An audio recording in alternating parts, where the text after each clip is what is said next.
எல்லாருக்கும் ஹலோ, உங்கள் PG life guide. ரொம்ப நாள் கழித்து நான் யூடியூப்பில் வரேன். இப்போ நம்ம என்ன பண்ண போகிறோம் அப்படின்னா, ஆஸ்ட்ராலஜியை இருக்கிறதுல ஈஸியான ஒரு வேலை, ஒரு சயின்டிஃபிக் அப்ரோச்சில் நம்ம எல்லாருக்குமே ஒரு கிராஷ் கோர்ஸ் மாதிரி, எதுவுமே தெரியாத ஒருத்தர் பார்த்தா கூட ஆஸ்ட்ராலஜியை ஈஸியாக புரிஞ்சுக்கிற மாதிரி, சயின்ஸுக்கும் ஆஸ்ட்ராலஜிக்கும் என்ன ஒரு கனெக்ட், எப்படி கிரகங்கள் நம்மளை ஆட்டி படைக்குது, எப்படி ஒரு விஷயமும் நடக்குது, ஆஸ்ட்ராலஜியும் நம்ம வாழ்க்கைக்கும் என்ன சம்மந்தம், உண்மையாலே நம்ம வாழ்க்கையில் நடக்கிற ஒரு ஈவெண்ட்டுக்கும் ஆஸ்ட்ராலஜிக்கும் என்ன சம்மந்தம், இது எல்லாமே நம்ம ஒரு கிராஷ் கோர்ஸ் மாதிரி ஒரு ஃப்ரீயான கோர்ஸில் நம்ம எல்லாருக்குமே கொடுக்க போகிறோம். அதுக்கான ஃபஸ்ட்டு வீடியோ தான் இது. ஸோ இந்த வீடியோவில் நம்ம என்ன பார்க்க போகிறோம் அப்படின்னா, ஆஸ்ட்ரானமிக்கும் சயின்ஸ் அண்ட் ஆஸ்ட்ராலஜிக்கும் வேதிக் ஃபிலாசபிக்கும் என்ன ஒரு சம்மந்தம் இருக்குது, அதாவது சயின்ஸுக்கும் வேத சித்தாந்தத்துக்கும், சயின்ஸ் எப்படி இந்த யூனிவர்ஸுடைய ஆரிஜினை பார்க்குது, யூனிவர்ஸ் எப்படி உருவாயிருக்குன்னு சயின்ஸ் என்ன சொல்லுது, அதே மாதிரி ஜோதிட ரீதியாக ஜோதிடத்தை உருவாக்கிய இந்த வேத சித்தாந்தங்கள், முனிவர்கள், நம்மளுடைய வேதிக் ஸ்கூல் ஆஃப் தாட் எப்படி யூனிவர்ஸ் உருவாயிருக்கு, எப்படி நம்மளை சுற்றி இருக்க எல்லா விஷயங்களுக்கும் நமக்கும் என்ன சம்மந்தம் இருக்குது, என்னென்ன மாதிரி ஃபோர்ஸஸ்லாம் it is acting upon. For example gravity இருக்குது, எலக்ட்ரோமேக்னட்டிசம் இருக்குது, இந்த மாதிரிலாம் சயின்ஸ் சொல்லுது. பட் நம்மளுடைய வேதிக் ஃபிலாசபி என்ன சொல்லுது அப்படின்னா, பிராணன் தான் எல்லாத்துக்குமே காரணம், எல்லாமே இயங்கிறதுக்கு முக்கியமான காரணம் பிராணன், இப்படின்லாம் நம்மளுடைய வேதிக் ஃபிலாசபி சொல்லுது. ஸோ என்ன ரிலேஷன் சயின்டிஃபிக் ரீதியாகவும் சரி வேதிக் ரீதியாகவும் என்ன ரெண்டுத்துக்கும் ரிலேஷன், எப்படி மொத்த பிரபஞ்சமும் உருவாயிருக்கு அப்படிங்கிறத தான் இந்த வீடியோவில் நம்ம பார்க்க போகிறோம். இதுதான் நம்மளுடைய ஃபஸ்ட் லெசன். இதை தெரிஞ்சுக்கிறது ரொம்ப இம்பார்ட்டண்ட். இதை தெரிஞ்சுக்கிட்டால் தான் ஆஸ்ட்ராலஜியில் இவ்வளோ விஷயங்கள் இருக்கா, இப்போ சயின்ஸை சொல்லக்கூடிய அத்தனை விஷயங்களும் அப்போவே நம்மளுடைய முன்னோர்கள் சொல்லியிருக்காங்களா, நம்மளுடைய வேத நூல்களில் இருக்கா அப்படிங்கிறதெல்லாம் நீங்கள் தெரிஞ்சுக்கிட்டிங்கன்னா தான் ஆஸ்ட்ராலஜினா என்ன, அது எப்படி வேலை செய்யுது, ஆஸ்ட்ராலஜி உண்மையாக பொய்யா அப்படிங்கிறத நீங்களே ஒரு முடிவுக்கு வருவீங்க. Okay fine. நம்ம இப்போ ப்ரெசென்ட் வியூக்குள்ளே போய் எப்படி என்ன அப்படிங்கிறத எல்லாமே நம்ம டீட்டெயில்டாக பார்ப்போம். ஓகே சயின்டிஃபிக் வியூவில் என்ன சொல்கிறாங்க அப்படின்னா, பிக் பேங் தியரி அப்படிங்கிற ஒரு தியரி தான் மொத்த யூனிவர்ஸையும் உருவாக்குறதுக்கான ஒரு ரீசன் அப்படின்னு சொல்கிறாங்க. நம்மளுடைய வேதிக் ஃபிலாசபியில் என்ன சொல்கிறாங்க அப்படின்னா, பரம புருஷன் அவர் தான், அதாவது சிவன் அப்படின்னு நீங்கள் எடுத்துக்கலாம். சிவன்னா ஹிந்துயிசமில் சொல்கிற சிவன் அவர் இல்லை, எந்த ஒரு தன்னிலையும் இல்லாத ஒரு பரமாத்மா அப்படின்னு நீங்கள் எடுத்துக்கலாம். ஓகேவா? அந்த ஒரு பரமாத்மன் இல்லை பிரம்மன் அவர் தான் மொத்த உலகத்தையும் க்ரியேட் பண்ணுறதுக்கான மூல காரணம் அப்படின்னு சொல்கிறாங்க. பிக் பேங் தியரியில் என்ன சொல்கிறாங்க அப்படின்னா, ஒரு சிங்குலாரிட்டி அப்படின்னு சொல்கிற ஒரு விஷயம். இந்த சிங்குலாரிட்டியில் என்ன இருக்குது அப்படின்னா, எல்லா எனர்ஜி மேட்டர் இங்கே இருக்க எல்லா ஃபோர்ஸஸும் சரி, அதாவது நான் சொல்கிறது எனர்ஜெட்டிக்கல் ஃபோர்ஸஸ் எல்லாமே சேர்ந்து ஒரு சின்ன துகளாக இருக்குது, அதுதான் தொடக்க நிலை அப்படின்னு சொல்கிறாங்க. வேதிக் ஃபிலாசபியில், அதாவது வேத சித்தாந்தத்தில் என்ன சொல்லியிருக்காங்க அப்படின்னா, இந்த பரமாத்மா, இந்த பிரம்மன் அப்படின்னு சொல்லக்கூடிய அந்த ஒரு பரம புருஷன்கிட்ட இருந்து இரண்டு விஷயங்களாக பிரியுது. அது என்ன அப்படின்னா, புருஷா அண்ட் பிராகிருதி அப்படின்னு சொல்கிறாங்க. புருஷாங்கிறது உணர்வு நிலை, நமக்குள்ளே இருக்க ஆத்ம நிலை அப்படின்னு எடுத்துக்கலாம்.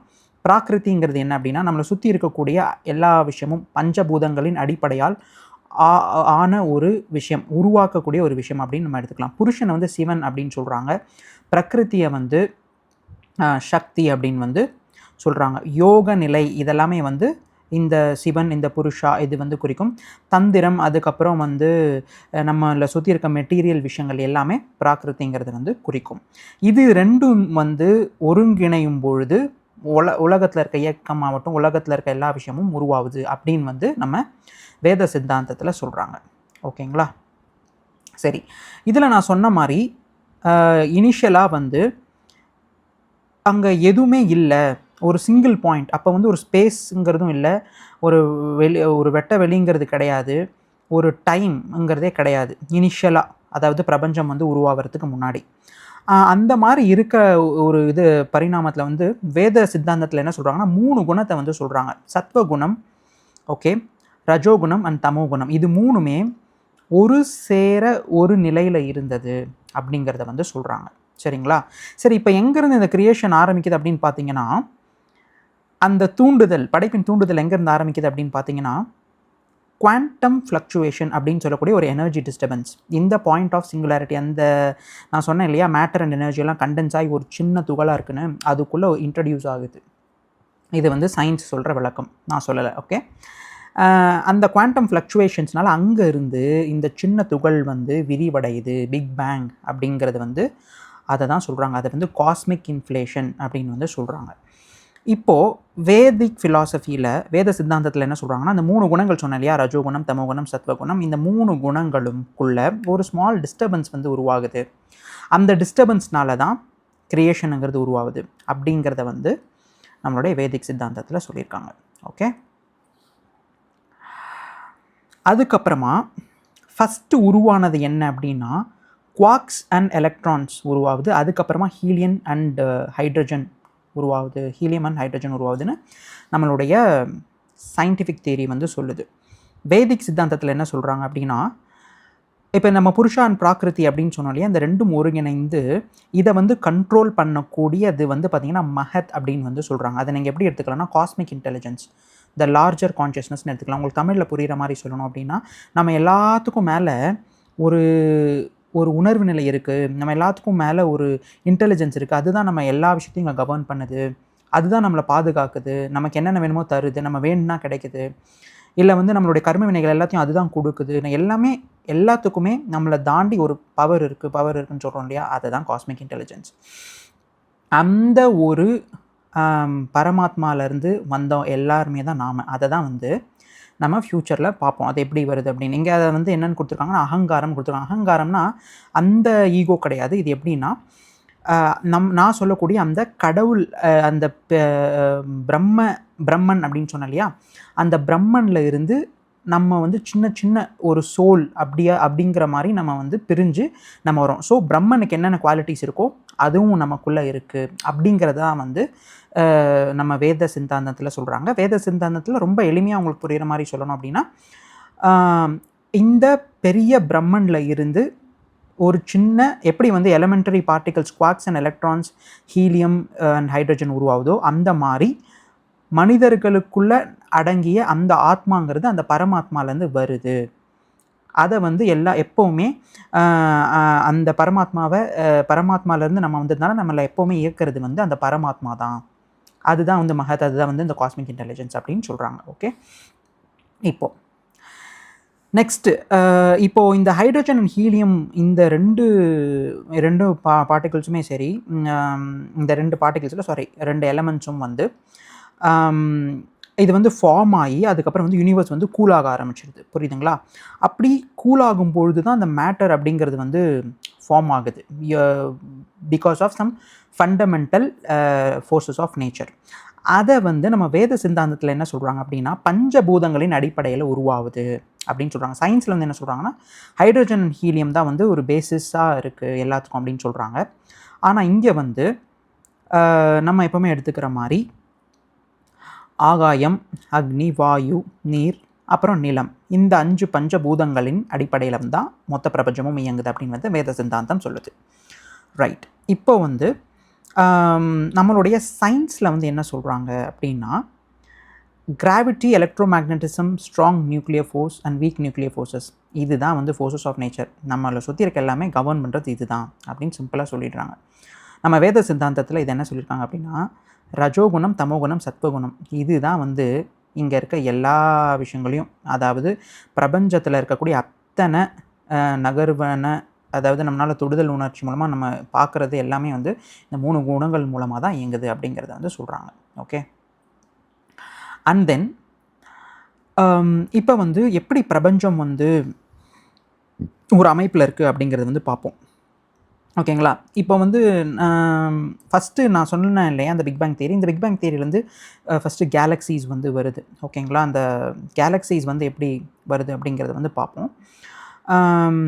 இதில் வந்து சயின்ஸில் வந்து கேலக்ஸிஸ்னு சொல்கிறாங்க. ஆனால் நம்மளுடைய வேதிக் ஃபிலாசபியில் வந்து அது பிரம்மாண்டம், பல லோகங்கள் உள்ளது. இப்போ இது நம்ம இதில் வந்து சயின்ஸில் பிக் பேங் தியரி படி எப்படி நிறைய கேலக்ஸிஸ் இருக்குது, அதில் ஒரு கேலக்ஸி மில்கி வே கேலக்ஸியில் தான் நம்ம இருக்கோம் அப்படின்னு சொல்கிறாங்களோ, அந்த மாதிரி வேதிக் ஃபிலாசபியில் என்ன சொல்கிறாங்கன்னா பிரம்மாண்டம், பல லோகங்கள் உள்ளது அப்படின்னு வந்து ரொம்ப சிம்பிளாக சொல்லிடுறாங்க.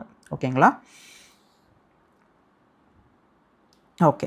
இந்த கேலக்ஸிஸில் நாம் இருக்கிறது வந்து பார்த்திங்க அப்படின்னா மில்கி வே கேலக்ஸி, நிறைய கேலக்ஸிஸ் வந்து இருக்குது, ஸ்பைரலிங் கேலக்ஸி இந்த மாதிரி. நம்ம அதுக்குள்ளே ரொம்ப டீப்பாக போக வேண்டாம். ஆனால் இந்த கேஸ் க்ளவுட், ஓகே, இது வந்து ஒரு கண்டென்ஸ் ஆகி ஃபார்ம் ஆகிறது தான், ஒரு நெபுலா கொலாப்ஸ் அப்படிங்கிற ஒரு விஷயத்தினால ஃபார்ம் ஆகிறது தான் வந்து நம்மளுடைய சோலார் சிஸ்டம். நம்ம வந்து அதை தமிழில் என்ன சொல்லணும் அப்படின்னா, நம்ம இருக்க இந்த கிரகங்கள் அப்படின்னு சொல்கிறோம் இல்லையா, இது எல்லாமே வந்து பார்த்திங்க அப்படின்னா இந்த மில்கி வே கேலக்ஸிக்குள்ளே ஒரு விஷயமாக வந்து இருக்குது. புரியுதுங்களா? இதில் வந்து என்ன சொல்கிறாங்க அப்படின்னா, காற்று மேகம் சுருங்கி சூரியனும் கோள்களும் உருவாகின்றன அப்படிங்கிறது வந்து சயின்ஸ் சொல்லுது.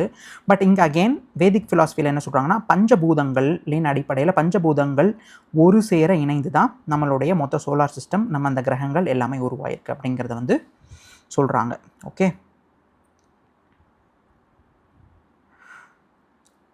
Fine.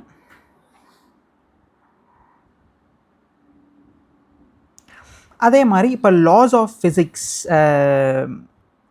Gravity, thermodynamics, quantum mechanics, relativity, இந்த மாதிரி நிறைய வந்து லாஸ் இருக்குது. சயின்டிஃபிக் வேர்ல்டு வந்து இதை நம்புது. பட் நம்மளுடைய வேத சித்தாந்தத்தில் என்ன சொல்கிறாங்க அப்படின்னா, இங்கே நீங்கள் இந்த உலகத்தில் நீங்கள் அனுபவிக்கக்கூடியது எல்லாமே கர்ம வினையின் காரணமாக தான் இருக்குது. காஸ் அண்ட் எஃபெக்ட் அப்படின்னு வந்து சொல்கிறாங்க. காரணம் விளைவு. நீங்கள் எவ்வளோ கர்ம வினைகள் பண்ணியிருக்கீங்க, எவ்வளோ தர்மம் பண்ணியிருக்கீங்க, அதை பேஸ் பண்ணி தான் உங்களுக்கு இந்த வாழ்க்கை, இது நீங்கள் சந்திக்கக்கூடிய அத்தனை விஷயங்களும் இதை சார்ந்து தான் இருக்குது அப்படின்னு ரொம்ப சிம்பிளாக சொல்கிறாங்க. ஓகே, அதுக்கப்புறமா சயின்ஸ் வந்து ஒரு நாள் என்ன நம்புது அப்படின்னா, big crunch or big freeze event அப்படின்னு சொல்லக்கூடிய ஒரு ஈவெண்ட் மூலிமா மொத்த பிரபஞ்சமும் ஒரு நாள் அழிய போகுது அப்படின்னு சொல்கிறாங்க. அதே மாதிரி இந்த பிறப்பு இறப்பு இதெல்லாம் தாண்டி ஒரு யுகம் வந்து முடியுது அப்படிங்கிறது வந்து நம்ம வேத சித்தாந்தத்தில் சொல்கிறாங்க.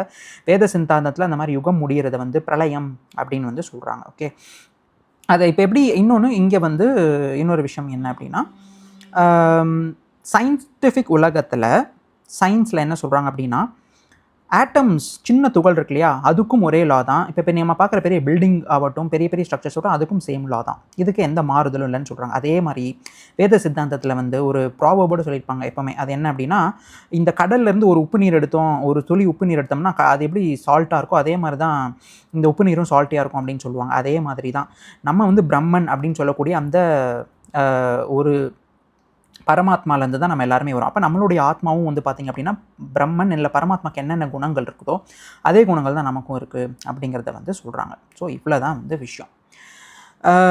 இதெல்லாம் வந்து ஏன் தெரிஞ்சுக்கணும் அப்படிங்கிறது வந்து இப்போ சொல்கிறேன் பாருங்கள். இப்போது நமக்குமே அதாவது ஒரு இமேஜ் ஃபஸ்ட்டு இப்போ வந்து நம்ம பார்த்தது எல்லாமே ஒரு இமேஜ் ரெப்ரசன்டேட்டிவ் ஃபார்மேட்டில் வந்து நம்ம பார்த்துடலாம். இதுதான் வந்து நான் சொன்ன அந்த எவல்யூஷன் ஆஃப் யூனிவர்ஸ், பிக் பேங்கில் இருந்து எப்படி இந்த கேலக்ஸிஸ்லாம் வந்திருக்கு அப்படிங்கிறது வந்து காமிச்சோம். அந்த கேலக்ஸியில் வந்து பார்த்திங்க அப்படின்னா மில்கி வே கேலக்ஸி அப்படின்னு சொல்லக்கூடிய பால்வெளி மண்டலம், அதில் தான் நம்மளுடைய சோலார் சிஸ்டம் இருக்குது. ஓகே, பாருங்கள், அதில் வந்து நம்மளோட சோலார் சிஸ்டம் வருது. இதுதான் சோலார் சிஸ்டம். இதில் தான் வந்து சூரியன் வந்து மையப்புள்ளியாக வச்சு கிரகங்கள் வந்து அதை சுழற்சி அடையுது. இதுதான் வந்து விஷயம். சரிங்களா? அதே மாதிரி நம்மளுடைய வேதிக் ஃபிலாசபி படி புருஷன் அப்படின்னு சொல்லக்கூடிய பிரம்மன் அப்படின்னு சொல்லக்கூடிய பரமாத்மா, அந்த ஒரு பரம புருஷனில் இருந்து தான் புருஷன் பிராகிருதி அப்படின்னு 2 விஷயங்கள் தனிப்பட்டு வந்து மஹத் அப்படின்னு சொல்லக்கூடிய காஸ்மிக் இன்டெலிஜென்ஸ், பரமாத்மாவினுடைய மூளை அப்படின்னு நீங்கள் எடுத்துக்கலாம். அந்த அதாவது மொத்த பிரபஞ்சத்தின் இயக்கத்தினுடைய தொடக்க நிலை எப்படி, அதில் quantum fluctuation is responsible for the big bang and அதிலிருந்து எப்படி ஒரு பாயிண்ட் ஆஃப் சிங்குலாரிட்டி வந்து விரிவடையுது அப்படின்னு பார்த்தோமோ, இதில் வந்து இந்த காஸ்மிக் இன்டெலிஜென்ஸ் மஹத் அப்படிங்கிற ஒரு விஷயத்துலேருந்து 3 குணங்கள் 5 பஞ்சபூதங்களின் மூலமாக பாருங்கள் நமக்கு இருக்க எல்லாமே வந்து நம்ம மனித ரூபமாக இருக்க நம்ம இருக்க அந்த மனிதர்களாகட்டும், நம்மளை சுற்றி இருக்க ஜீவன்களாகட்டும், எல்லாமே இந்த மொத்த பிரபஞ்சமும் உருவாகுது. புரியுதுங்களா? அதுதான் நான் சொன்ன மாதிரி புருஷான் பிராகிருதி, சிவன் சக்தி, இது 2 தான் வந்து மூலாதாரமாக வந்து நம்மளுடைய வேத சித்தாந்தத்தில் எடுக்கிறாங்க. எப்படி ஹீலியன் அண்ட் ஹைட்ரஜன் வந்து நம்ம சயின்டிஃபிக் உலகம் ப்ரப்போஸ் பண்ணது, எப்படி குவாக்ஸ் அண்ட் எலக்ட்ரான்ஸ் ஃபஸ்ட்டு வருது அப்படின்னு சொல்கிறாங்களோ, அந்த மாதிரி புருஷான் பிராகிருதிக்கு ஒரு சில நேச்சர்லாம் வந்து நம்மளுடைய வேத சித்தாந்தத்தில் சொல்லியிருக்காங்க. ஸோ இங்கே தான் வந்து மெயின் பாயிண்ட் என்ன அப்படின்னா, பாருங்கள், உலகத்தில் இருக்க அந்த நம்ம வந்து அந்த பரமாத்மான்னு சொல்லக்கூடிய அந்த ஒரு துகளில் இருந்தால் நம்ம வந்திருக்கோம் அப்படின்றத நான் தெளிவாக சொன்னேன் இல்லையா? அப்போது உலகத்தில் நடக்கிற எல்லா விஷயங்களுக்கும் நமக்கும் எப்போவுமே ஒரு சம்பந்தம் இருந்துகிட்டே தான் இருக்கும். ஏன்னா நம்ம எல்லாருமே நம்மளை சுற்றி இருக்க எல்லாமே தோன்றுறது வந்து பார்த்திங்க அப்படின்னா பிக் பேங் தியரி படியும் சரி, நம்மளுடைய வேத சித்தாந்தம் படியும் சரி, ஒரு சின்ன துகளில் இருந்தால் நம்ம எல்லாருமே உருவாகிறோம். இதுதான் வந்து அல்டிமேட் பேசிஸ். ஓகே, இப்போது இதில் எப்படி நிறைய ஃபோர்ஸஸ் சொல்கிறாங்க, electrical force, magnetic force, electromagnetic, இந்த மாதிரி நிறைய ஃபோர்ஸஸ் நம்ம பார்த்தோம், தெர்மோடைனமிக்ஸ் இதெல்லாம் வந்து பார்த்தோம் இல்லையா? இந்த மாதிரி ஃபோர்ஸஸ் தான் வந்து இந்த மெட்டீரியல் யூனிவர்ஸை வந்து ரன் பண்ணிகிட்ருக்கு அப்படின்னு சயின்டிஃபிக் உலகம் சொல்லுது. நம்ம வேத சித்தாந்தத்தில் பிராணன் தான் மொத்த உலகத்தையும் இயக்குது, பிராணன் இல்லைன்னா ஒன்றுமே இல்லை அப்படின்னு வந்து சொல்கிறாங்க. பிராணனுங்கிறது வந்து பார்த்திங்க அப்படின்னா புருஷனும் பிராகிருதியும் ஒரு சேர இணையும் பொழுது அதிலிருந்து வரக்கூடிய ஒரு எனர்ஜி தான் வந்து பிராணன் தான் யூனிவர்சல் எனர்ஜி, காஸ்மிக் ஃபோர்ஸ் அப்படிங்கிறது வந்து வேத சித்தாந்தம் சொல்லுது. ஓகேங்களா? அதை எல்லா கல்ச்சர்லேயும் வந்து பார்த்திங்க அப்படின்னா சீன் சொல்கிறாங்க, க்ரீக் கல்ச்சரில் ஒரு பேர் வச்சுருக்காங்க, பாலினீஷியன் கல்ச்சரில் ஒரு பேர், ஹெப்ரியில் ஒரு கல்ச்சர் எல்லாமே வச்சுருக்காங்க. பிராணன் சரி வர உடம்புல இயங்கினாலே நமக்கு எந்த விதமான நோய்களும் வராது. பிராணன் சரி வர இயங்கினா நம்மளுடைய சிந்தனை ஓட்டம்லாம் சீராக இருக்கும். நமக்கு எந்த மாதிரி ஒரு மென்டல் ப்ரெஷர் ஆகட்டும், மென்டல் டிப்ரெஷன் இந்த மாதிரி எதுவுமே வராது. கிரகங்கள் நம்மளுடைய பிராணனினுடைய இயக்கத்தை இயக்கி நம்மளை வந்து ஆட்டி படைக்கும். அதுதான் வந்து பேசிஸ். அதனால தான் நம்ம வந்து இவ்வளோ சொல்லிகிட்டு இருக்கோம். ஓகேவா? சரி, இப்போ ரியல் வேர்ல்டு எக்ஸாம்பிள்ஸ் ஒரு சிலது வந்து பார்த்துருவோம். நம்ம இவ்வளவும் ஏன் சொன்னோம் அப்படின்னா, நமக்கும் நம்மளை சுற்றி இருக்க விஷயத்துக்கும் எப்படி வந்து ஒரு சம்மந்தம் இருக்குது அப்படின்றது வந்து நம்ம சயின்டிஃபிக் ரீதியாகவும் நம்ம வந்து வேதிக் ரீதியாகவும் பார்ப்போம். ஓகே, இப்போ நம்ம வந்து எர்த் எலிமெண்ட்டுன்னு சொல்கிறது இங்கே சாலிட் மேட்டராக எடுத்துக்கிறாங்க. இப்போ நம்ம பார்க்கக்கூடிய மவுண்டன்ஸ், ராக்ஸு, போன்ஸ், மசில்ஸ், ஃபிசிக்கலாக நம்ம பார்க்கக்கூடியது எல்லாமே வந்து இந்த ஒரு விஷயத்துலேருந்து, இந்த ஒரு தத்துவத்திலேருந்து தான் வந்து வருது. ஓகேங்களா? அதே மாதிரி நீர் அப்புறம் வந்து லிக்விட் மேட்டர் அப்படின்னு வந்து அதை சயின்ஸில் சொல்கிறாங்க. நம்மளை சுற்றி இருக்க ஓஷன்ஸ், ரிவர்ஸு, நம்ம உடம்புல இருக்கக்கூடிய பாடிலி ஃப்ளூயிட்ஸ் இது எல்லாமே வந்து அந்த பேசிஸ்லேருந்து வருது. அதே மாதிரி ஃபயர், அக்னி, பிளாஸ்மா எனர்ஜி அப்படின்னு வந்து நம்மளுடைய சயின்ஸில் சொல்கிறாங்க. இதெல்லாம் வந்து பாருங்கள், சன்லைட் ஆகட்டும், ஸ்டார்ஸ் ஆகட்டும், நம்ம ஜீரணத்துக்கு தேவைப்படுற அந்த ஜீரண உஷ்ணம் அப்படின்னு சொல்லுவாங்க இல்லையா? அது இருந்தால் தான் நமக்கு சரிக்கும். இதெல்லாமே வந்து பார்த்திங்க அப்படின்னா இந்த நெருப்பு எனர்ஜியிலேருந்து தான் வருது. அதே மாதிரி காற்றுலேருந்து என்ன மாதிரியான விஷயங்கள் உருவாயிருக்கு, கேஷியஸ் மேட்டர் அப்படின்னு சொல்கிறாங்க. நம்ம சுவாசிக்கிறதே வந்து பார்த்திங்கன்னா ஆக்சிஜன்லாம் நம்மளால் இருக்க முடியுமா? எல்லாமே வந்து பார்த்திங்க அப்படின்னா இந்த காற்று தத்துவத்துலேருந்து தான் வருது. அதே மாதிரி ஆகாய தத்துவம், ஸ்பேஸ் அண்ட் டைம் கான்டினியூம் அப்படின்னு வந்து அதை நம்மளுடைய சயின்ஸில் சொல்கிறாங்க. ஸ்பேஸ் அது எக்ஸ்பேண்ட் ஆகிறதாகட்டும், அந்த டார்க் எனர்ஜி இருக்கும், டார்க் மேட்டர் இருக்கிறதாகட்டும், பிளானட்ஸ் இருக்கிறதாகட்டும், எல்லாமே வந்து பார்த்திங்க அப்படின்னா இந்த ஆகாயம் இந்த இதில் தான் வந்து தங்கி இருக்குது அப்படிங்கிறது தான் வந்து உண்மை. ஸோ இதுதான் guys scientific theory and then Vedic philosophy, யூனிவர்ஸுடைய ஆரிஜின் பற்றி என்ன சொல்லுது அப்படிங்கிறத தான் இந்த வீடியோவில் பார்த்தோம். அடுத்த வீடியோவில் நம்ம என்ன பார்க்க போகிறோம் அப்படின்னா, theory of karma and planets நம்மளை எப்படி அஃபெக்ட் பண்ணுது அப்படிங்கிறத பார்க்க போகிறோம். அதனுடைய ஒரு தொடக்க வீடியோ தான் இது. இந்த வீடியோலேருந்து நீங்கள் எடுத்துக்க வேண்டிய கீ டேக்அவே என்ன அப்படின்னா, நம்மளை சுற்றி இருக்க எல்லா விஷயங்களுக்கும் நமக்கும் ஒரு விதமான சம்பந்தம் இருக்குது. சயின்ஸில் சொல்லக்கூடிய பிக் பேங் தியரி படியும் சரி, நம்ம வேதிக் ஃபிலாசபியில் வேத சித்தாந்தத்தில் சொல்லக்கூடிய புருஷா பிராகிருதி அப்படின்னு சொல்லக்கூடிய ஃபிலாசபிலையும் சரி ஒன்று தான் சொல்கிறாங்க. எல்லாமே ஒரு சின்ன துகள் இருந்தால் நம்ம எல்லாருமே உருவாயிருக்கோம். அந்த உருவான அதே துகள் என்ன ப்ராப்பர்ட்டிஸ் இருக்கோ அதுவும் அதே ப்ராப்பர்ட்டிஸ் தான் நமக்கும் இருக்கும் அப்படிங்கிறது வந்து சொல்கிறாங்க. ஸோ நம்ம சுற்றி இருக்க விஷயங்கள் நம்மளை பாதிக்கும், நம்மளை பாதிக்கிற விஷயங்கள் நம்மளை சுற்றி இருக்க விஷயங்களை பாதிக்கும். இது எல்லாத்துக்குமே காரணம் வந்து சயின்ஸ் ஒரு சில லாஸ் ஆஃப் ஃபிசிக்ஸை வந்து சொல்லுது, ஒரு சில எனர்ஜி டைனமிக்ஸை சொல்கிறாங்க, எலக்ட்ரோமேக்னட்டிசம், தெர்மோடைனமிக்ஸ் அது இதுன்னு. ஆனால் நம்மளுடைய வேத சித்தாந்தத்தில் எல்லாத்துக்குமே அடிப்படை பிராணன் அப்படின்னு வந்து சொல்லிடுறாங்க. இதுதான் வந்து விஷயம். ஆல்ரைட் கைஸ், நம்ம நெக்ஸ்ட் வீடியோவில் லெசன் 2ல் வந்து கர்மிக் தியரியும் அப்புறம் கிரகங்கள் எப்படி நம்மளை ஆட்டி படைக்குது அப்படிங்கிறத வந்து பார்ப்போம். Okay, bye, signing of.